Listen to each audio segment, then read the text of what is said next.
adorável criatura da floresta. Não parece tão pequena assim. E nada adorável. A gente não devia fazer alguma coisa, Pernalonga?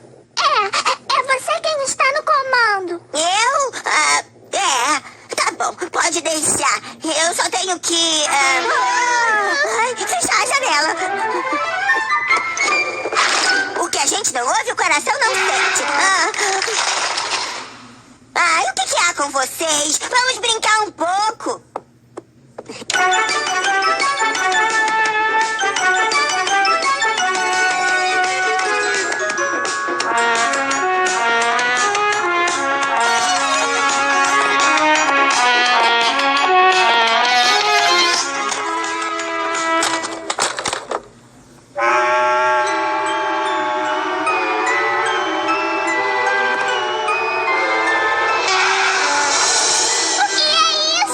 Parece mais um bicho-papão. Um bicho-papão com 5 cabeças.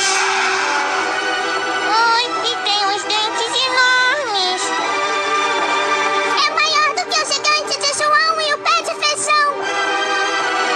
E tem um comportamento muito ruim. Me avisa quando for embora. Já foi. Viram? Não precisavam ter medo. Caramba! O Taz sumiu. Mas ele estava aqui. Não estava. Taz? Taz?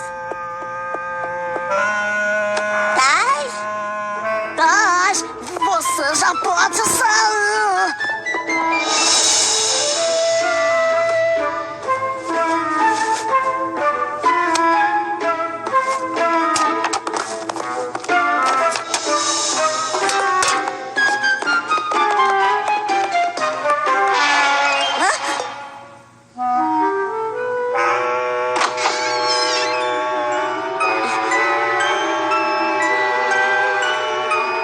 Não.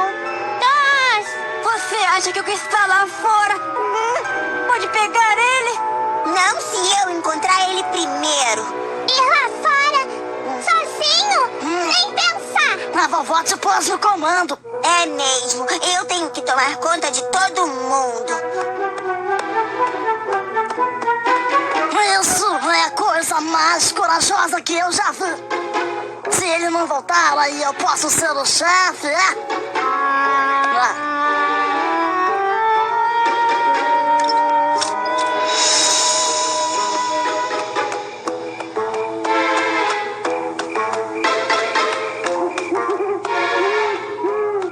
Taz? É você, amigão?